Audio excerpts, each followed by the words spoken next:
Billy says he sent Joe to steal some firelighters. Firelighters, right?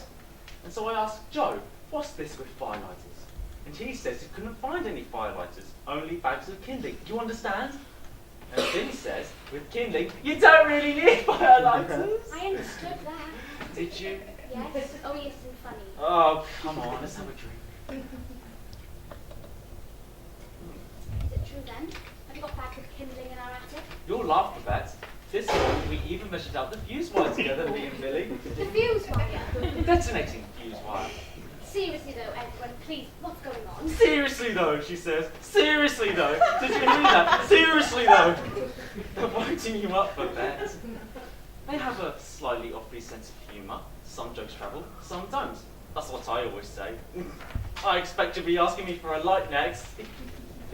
You see, our two guests still think I'm an uptight little coward with no sense of humour. The sort of person who'll believe anything. Cheers. Cheers. Cheers. To our friendship. Oh, please, help yourself. Don't wait to be served. It's not that kind of house. I can't eat anymore. Don't hold back, Joe. You're not in the orphanage now. Don't hold back. Your goose is I'm delighted. goose with a decent burger. And all we really need now is a tablecloth. Gottlieb, did you hear that? That's not essential. You know, a nice white linen tablecloth with candlesticks. Anna! And perhaps with a floral pattern, white flowers, of course. Something delicate like you see on those frosted window panes. But it's not essential, Gottlieb. It's not essential. In prison, we didn't have them either. Anna! In prison? Where on earth is she? Have you been to prison? Anna, bring a tablecloth right away. Very good. And you don't happen to have finger bowls, do you? Oh, of course. Perhaps a few serviettes, or does one say napkins? Oh, You might find it childish, but ordinary people are like that, I'm afraid. Take Joe, father and miner, never seen a salt grinder in his life. Well, of course, it's the dream of his poor, wasted life to sit at a table with nice cutlery and crystal glasses. We could provide that. But it's not essential. I hope you're not taking this the wrong way, Babette. But when you're fresh out of prison, deprived of cultivated society for months on end, do you know what that is? He's never seen one before in his life. This is linen. Damask linen. Sorry. What am I to do with it? Or like this. Where's that nice salt grinder, Anna? Oh, Mr. Bean. Get it! you said get rid of it. No, I said get it! That's what I'm saying. Where in God's name is it? In your left-hand trouser pocket. Calm down now. It's the weather, you know, winds from the south. Come on, friends, drink up. I used to have goose every day, of course, when I was a waiter. Dashing down those long corridors, plate full of goose right there in the palm of my hand. Well, you know. Then, of course, where do you wipe your fingers? That's the question. The answer, in your hair. Now to think, other people have crystal finger bowls for that. And it's what I can't get out of my mind. The crystal finger bowls. Do you know what it means to be traumatized? No. They explained it all to me in prison. How did you end up in prison? Babette, How did I end up in prison? you don't ask people things like that. I often ask myself the same questions.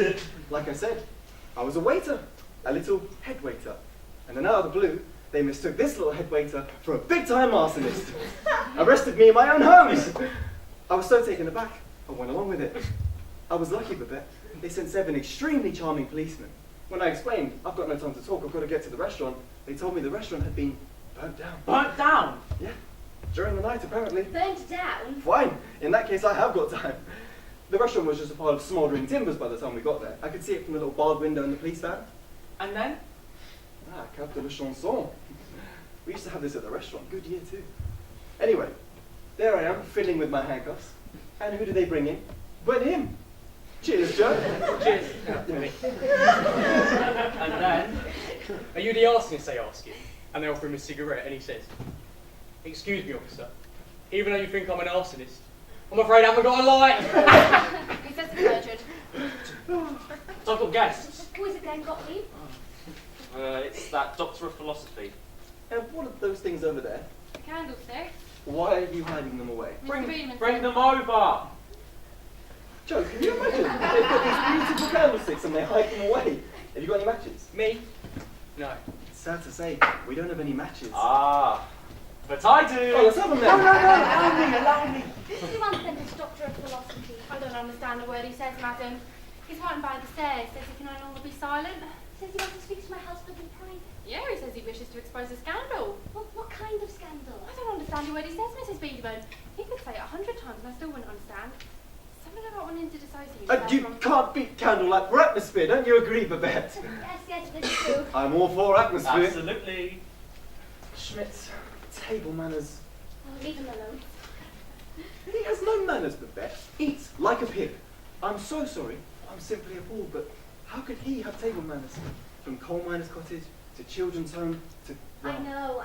From the children's home to the circus. I know. From the circus to the theatre. I know. The theatre? Fate, Babette. Fate. Were you in the theatre? Where? Backstage. But very talented. Have you seen him do his ghost? No, not now. Why not? I mean, I was only in the theatre a week before it burnt down. Burnt down. Oh, come on, don't be shy. Burnt down. Don't be shy, come on. See what I mean? Terrific ghost. Oh, it's a bit scary. Poor baby. Settle down, everybody. Theatre language, Babette. He learned that after only a week of rehearsals. Amazing, eh? Of course, that was before the fire. Will everyone please stop talking about fires? Settle down, everybody. Ready? Everyman! Everyman! Gottlieb, shh! Didn't we see this at Stratford? Salzburg. Biederman! Biederman! Terrific performance, eh? Biederman! Biederman! You have to ask, who are you? Me? Otherwise, he can't do his big speech. Oh, all right. Who am I? No, we've got to ask who he is. Oh, I see. Dost thou not hear me? No, Joe, stop. Take it from the top. Everyman! Biederman! Let me guess. Are you meant to be deaf? Don't be stupid. Well, who else can he be? You're meant to ask, who are you? He could be Hamlet's father, or Banquo. Well, that's those statue, you know. What's his name? In Don Giovanni. Who calls me? Keep going. Biederman! Biederman! Well, then ask him. He's talking to you. Dost thou not hear me? All right then, who are you? I am the ghost of Nextling! Stop! You moron! Netchling! You can't blame Netchling, it's not on. Netchling was buried today. Exactly. Mrs. Biederman, don't worry, it's not him. How could you be so tasteless? Couldn't think of else to be. What Netchling? What a choice. Just think, an old colleague of Mr. Biederman's, a faithful employee, laid to rest this very day, white as a tablecloth, corpse still in perfect condition, pale and gleaming like damask, cold and stiff. And you decide to put him on the stage? Word of honour, Mrs. Biederman, that was not Netchling. Sorry. Let's all sit down. Was that it? How about a cigarette? Look, go and look at poor Mr. Biederman, he's trembling all over. Well, thank you, Mr. Biederman, most kind. I suppose you think it's funny, when you know very well that Netchling stuck his head in an oven, forgetting everything Gottlieb done for him. 14 years Mr. Biederman gave that man work. 14 years. And what thanks does he get for it? Let's not talk about it anymore. That's your thank you. Shall I sing us a song? What song? Let me see it. London's burning, London's burning. That's enough. Fetch the engines, fire, fire, fire, fire. He's drunk. Pour on wee wee, pour on wee wee. Listen, Mrs. Biederman. London's burning, London's burning. fetch the engines, fire, fire, fire, fire. Pour on water, pour on water. London's burning, fetch the engines, fire, fire. Fire, fire, pour on water, pour on water. Oh then, cheers. Cheers. What was that? Sirens. No, joking apart. It's the arsonist. That's what it is. The arsonist. Don't shout!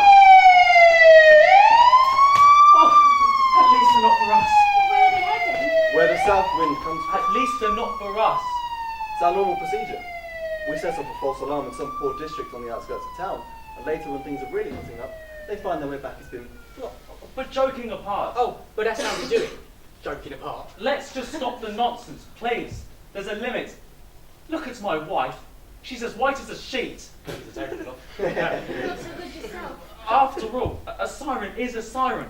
It's not something I find funny. There are limits. And there's a fire out there somewhere. There's a fire. Otherwise the fire brigade wouldn't be out. We have to go. What, already? I'm afraid so. Fetch the engines, fetch the engines. Why a fire? Let's have coffee for that. And you, Anna? Don't just stand there with your mouth open.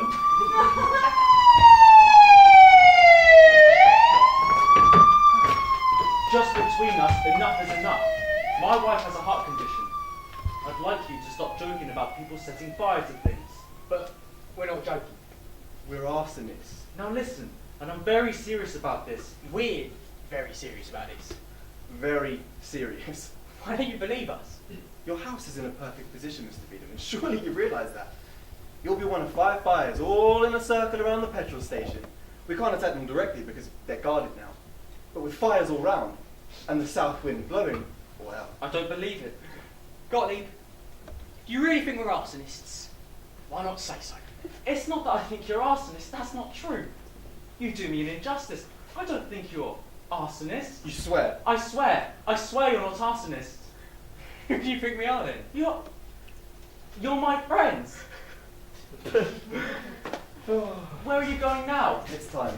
I swear, as God is my witness. God! Yes! You see, Billy doesn't believe in God, and well, neither do you, so you can swear as long as you like. What can I do to make you believe me? Give us your matches.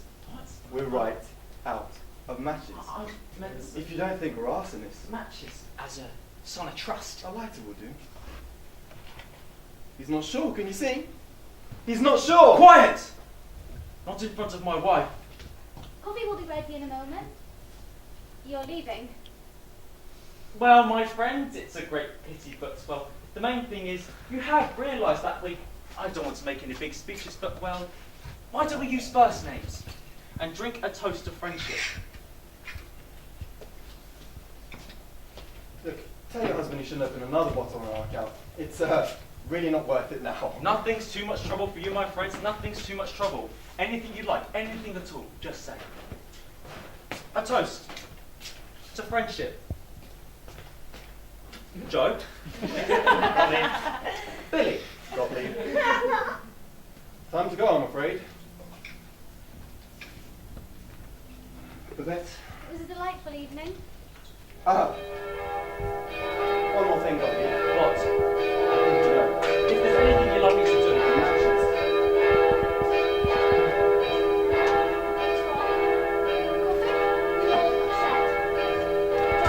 If you look out the back from the kitchen window, you can see it, the whole sky's lit up. well, it's not our house. At least it's not our house. I can no longer be silent.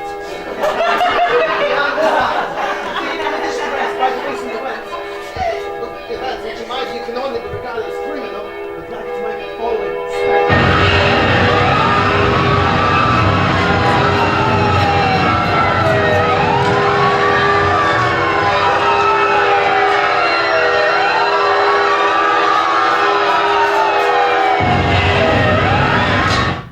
I'm removing myself from it all.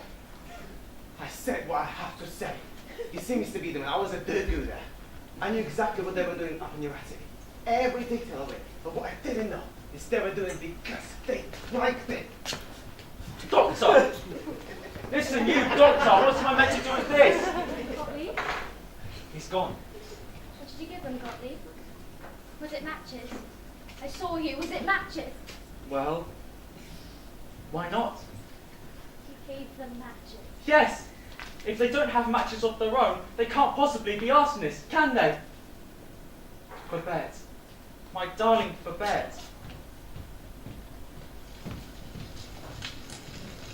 There is much that is senseless, but nothing more senseless than the story that's just been told. The story once started, which killed many people, but didn't kill everyone and failed to change anything. First story time. Second story time. Still long enough to be sure. We foresee will eventually happen. Stupidity dressed as fate. Always stupidity. Blazing and burning until it cannot be put out. Third story time. Come on to us!